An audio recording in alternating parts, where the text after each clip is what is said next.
جی، میں یہ بتا رہا تھا اس پچھلی ویڈیو میں کہ ہم لوگ یہی تو چاہتے ہیں کہ آپ لوگ آئیں، ڈیبیٹ کریں، ڈائلاگ کریں، بات کریں ہم سے۔ اور کیوں ہم بین ہیں پاکستانی میڈیا پہ؟ کبھی اس پہ بھی آپ نے غور کیا؟ دلیل جب ختم ہو جاتی ہے تو لڑائی وہاں شروع ہوتی ہے۔ ہم تو دلیل سے بات کرتے ہیں، دلیل آپ کے پاس چونکہ ہے نہیں، اس لیے آپ بات کرنا ہی نہیں چاہتے، ہمیں میڈیا پہ آنے ہی نہیں دیتے۔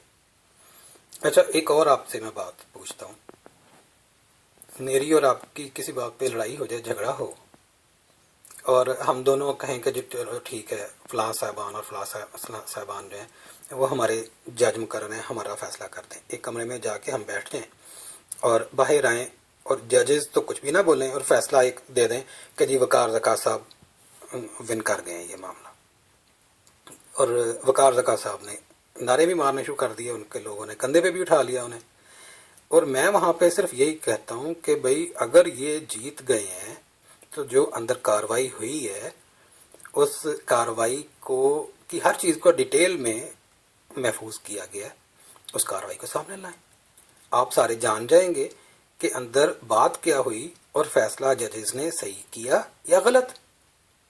یہی بات 1973 کی اسمبلی کے بارے میں بھی میں کہتا ہوں، صرف میں نہیں کہتا، ہم لوگ تو کہہ رہے ہیں، جماعت احمدیہ تب سے کہہ رہی ہے، کیونکہ آپ کو میں اتنا بتاؤں، چھوٹی سی ایک بات ہے، لاجیکل ہے، آپ کو اپیل ضرور کرے گی، اگر آپ تھوڑا سا تعصب سے دور ہو کے سوچیں گے نا تو آپ کو ماننا پڑے گا کہ وہاں پہ تمام مکتبہ فکر کے مولانا صاحبان بھی آئے اور ہمارے خلیفہ صاحب بھی تشریف لائے، ان پہ ہر ایک نے جرح کی، سوال کیے، سب کچھ ہوا، اور اس کے بعد فیصلہ ایک سنا دیا گیا، اور سب نے کہا کہ ہاں یونانی مسئلے ہم نے جناب فیصلہ کر دیا اور ان کو اقلیت قرار دے دیا، اور نبی کریم صلی اللہ علیہ وسلم کے اس فیصلے کی تصدیق بھی کر دی آپ نے اور توثیق بھی کر دی کہ جس میں نبی کریم صلی اللہ علیہ وسلم نے فرمایا تھا کہ 72 فرقے ایک طرف ہوں گے، آپ 72 کے 72 ایک طرف ہو گئے نا، جماعت ایک طرف، اور نبی کریم صلی اللہ علیہ وسلم نے فرمایا تھا کہ 72 فرقے ایک طرف ہوں گے اور 73واں ناجی فرقہ جو ایک جماعت ہوگی وہ ناجی ہوگا، وہ الگ ہوگا، اور اس فرقے کے حالات پھر صحابہ نے عرض کی کہ نبی کریم صلی اللہ علیہ وسلم ہم کیسے مانیں گے، ہمیں کیسے پتہ چلے گا کہ کون ہے ناجی؟ تو نبی کریم صلی اللہ علیہ وسلم آیا تھا کہ 72 ایک طرف ہوں گے، اور وہ جس جماعت کے حالات میرے جماعت سے ملتے ہوں گے، بالکل جو ہم آج کل میرے ساتھ ہو رہا ہے، میرے اور میرے لوگوں کے ساتھ ہو رہا ہے، وہی ان کے ساتھ ہوگا، تو بڑے آرام سے پہچان لیے جائیں گے کہ وہ کون سی جماعت ہے۔ تو اب یہ بتائیں کہ نبی کریم صلی اللہ علیہ وسلم کا حج منع کیا گیا، ان کو نمازیں پڑھنے سے روکا گیا، انہیں قرآن کریم سے روکا گیا، انہیں پتھر ان پہ برسائے گئے، تشدد ان پہ کیا گیا، شہید انہیں کیا گیا، سب کچھ ہوا نا۔ اب وہ کون سی ایک چیز بتا دیں جو ہمارے پہ روا نہیں ہے، یا چلیں یہی اب ہمیں چھوڑ دیں، ہمارے سے تو آپ کو ویسے بہر ہے نا، یہ بتا دیں کہ وہ والے حالات اپنے میں سے کوئی ایک فرقہ نکال کے دکھا دیں کہ اس کے اوپر منطبق ہوتے ہیں، کوئی ایک بھی نہیں آپ دکھا سکتے، وہ صرف اور صرف جماعت احمدیہ ہے جس کا حج بھی بند کیا آپ نے، جس کو قرآن کریم کے کانسٹیٹیوشن میں لکھ کیا کہہ رہا ہوں، پاکستان کے کانسٹیٹیوشن میں لکھ دیا آپ لوگوں نے کہ ہم لوگ نہ تو نماز پڑھ سکتے ہیں، نہ روزہ، ایون کسی بھی طریقے سے اپنے آپ کا مسلمان ظاہر بھی نہیں کر سکتے، اگر کریں گے تو یہ سزا۔ اور یہ سارا کچھ جو نبی کریم صلی اللہ علیہ وسلم کے زمانے میں ان کے صحابہ کے ساتھ اور نبی کریم صلی اللہ علیہ وسلم کے ساتھ ہوتا تھا، وہ سارا کچھ ہمارے ساتھ ہو رہا ہے۔ سو ہم لوگ تو الگ ہو گئے۔ اب دوسری اگلی بات دوبارہ میں وہیں پہ آؤں گا کہ جو 1973 میں اسمبلی میں قرارداد پاس ہوئی اور وہ جو کچھ جرح کی گئی وہ باقاعدہ آڈیو میں بھی محفوظ ہے اور تحریری صورت میں بھی محفوظ ہے۔ اس کو کیا وجہ ہے کہ وہ اتنا بڑا کارنامہ تھا کہ بھٹو صاحب نے فرمایا کہ ہم نے 90 سالہ مسئلہ حل کر دیا، اتنا شاندار ان کا کارنامہ تھا، 90 سالہ مسئلہ حل کیا اور اس کو محفوظ کر دیا 30 سال کے لیے، اس فیصلے کو 30 سال تک اس کو دیکھ ہی کوئی نہیں سکتا۔ کیوں؟ اتنا آپ کا شاندار کارنامہ اسے لوگوں کو تو دکھائیں کہ دیکھو ہم نے ایسے ان کو کیا، زج کیا، اور یہ ہم نے ایسے یہ پوچھا کہ آپ کے مولانا صاحبان تو 3 دن تک اسی چیز اسلام کی اور مسلمان کی تعریف میں ہی آپس میں بحثتے رہے تھے. خیر میں اس میں اندر اس لیے نہیں جاؤں گا کہ میں یہ مطالبہ تو میرا یہ ہے کہ آپ وہ فیصلے کو سامنے لائیں. 30 سال کے بعد، جس وقت 30 سال تک بین تھا اور یہ بھی تھا کہ اندر کے حالات جو بھی وہاں پہ تھے باہر بیان نہیں کریں گے. آپ کے مولانا صاحب تو کرتے رہے، وہ تو کرتے ہیں خلاف ورزیاں ساری، ان کی خیر ہے.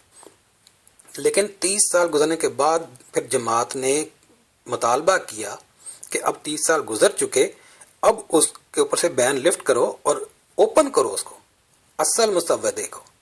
ہر ایک مولانا صاحب اپنے اپنی نہ لکھے، وہ تو کوئی بھی نہیں مانے گا. کم از کم اصل چیز جو ایک اصل ڈاکومنٹ ہے اس کو سامنے لے کے آئیں، لوگ خود ہی جان لیں گے. آپ پڑھیں تو صحیح کہ اندر ہوا کیا. میں آپ کو یقین دلاتا ہوں کہ آپ وہ باہر نکالیں اس کو، اس اصل ڈاکومنٹ کو اوپن کریں اور پڑھیں اور سنیں، تو آدھے سے زیادہ پاکستان کم از کم اسی دن احمدی ہو جائے گا. آپ کو پتہ چل جائے گا کہ احمدیت ہے کیا چیز. اگر تو دیکھیں مجھے آپ جھوٹا کہہ رہے ہیں، تو پھر جو ڈاکومنٹ ہے جو آپ نے ریکارڈ کیا ہے آپ کی گورنمنٹ کے پاس محفوظ ہے، اسے کیوں اوپن نہیں کرتے؟ اسے اوپن کریں تاکہ لوگوں کو پتہ چلے کیوں بیوقوف بنایا ہوا لوگوں کو، انہیں پتہ چلے ان کا حق ہے. اور چلیں وہ بعد کی بات ہے، وہ نہیں کرتے. تو وقار زکا صاحب اور ایک پہلے بھی آئے تھے بڑے جوشیلے سنگر زہیب صاحب، انہوں نے بھی ایک ویڈیو کی تھی. آپ جیسے سب لوگوں سے میں یہی سوال کرتا ہوں کہ دیکھیں، جب یہاں سے تو ہم نے چلے جانا. نبی کریم صلی اللہ علیہ وسلم نے فرمایا کہ 1300 سال کے بعد، اور یہ سارے جیسے میں نے بتایا، اور پھر باقی ساری چیزیں کہ یہ وہ سارا کچھ آپ نے پڑھا ہی ہوا ہے کہ ان طریقے سے یہ سارا کچھ ہوگا تو امام مہدی آئیں گے. ٹھیک ہے، وقت پورا ہو چکا، گزر چکا. 1300 سال کا عرصہ تھا، وہ گزر چکا. سورج و چاند کو گرہن لگ چکے، دجال کا گدھا بھی آ چکا، زمین پانی کا اور پانی کے اندر ہر ایک چیز طرف چلنے والی چیزیں ایجاد ہو چکی. آپ ان میں سفر کرتے ہیں، سب کچھ آپ دیکھتے ہیں. نہیں مانتے، ہر چیز آپ ماننے کے بعد یہ نہیں مانتے کہ جناب مرزا غلام احمد صاحب قادیانی علیہ السلام کو ہم مسیح موعود مہدی موعود مانتے ہیں اس لیے کہ نبی کریم صلی اللہ علیہ وسلم کی پیشن گوئی کو وہ پورا کر رہے ہیں. جو کچھ نبی کریم صلی اللہ علیہ وسلم نے فرمایا تھا ان کے عین مطابق وہ آئے ہیں.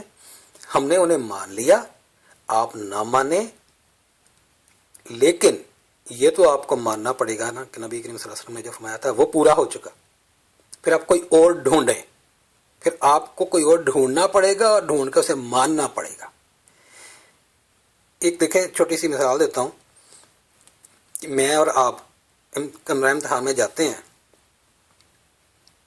تیاری دونوں کی نہیں ہے، پرچہ بہت مشکل ہے. آپ دیکھتے ہیں کہتے ہیں بیڑی غرق، یہ تو نہیں آتا. میں کہتا ہوں واقعی یار یہ مجھے بھی نہیں آتا.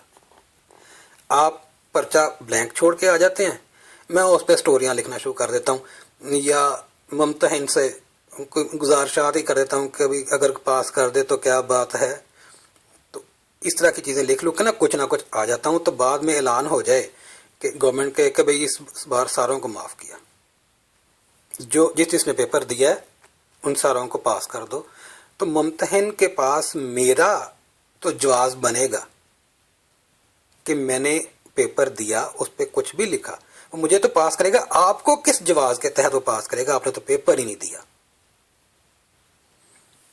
میں نبی اللہ تعالیٰ کے حضور یہ درخواست تو کر سکتا ہوں کہ اے مولا کریم، تیرے پیارے نبی کریم رحمت للعالمین حضرت محمد مصطفیٰ صلی اللہ علیہ وسلم کے فرمان کے مطابق جو نشانیاں انہوں نے بتائی تھیں وہ پوری ہوتی میں نے دیکھی، تو میں نے مرزا غلام احمد صاحب قادیانی علیہ السلام کو مان لیا، ان کی بیعت کر لی.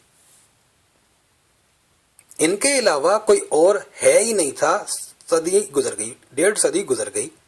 جب میں آیا مجھے تو یہی دکھائی دیے، میں نے ان کو مان لیا. آپ کے پاس جواز کیا ہے؟ 1.5 صدی گزر گئی ہے. حضرت مسیح علیہ السلام کے آنے کا ٹائم جو نبی کریم صلی اللہ علیہ وسلم نے بتایا تھا، آپ کے پاس تو جواز کوئی نہیں بنتا. آپ نے اس پہ غور کیا کبھی؟ کریں، سوچیں اور پڑھیں، تو پھر آگے بات کریں۔ اللہ حافظ ناصر۔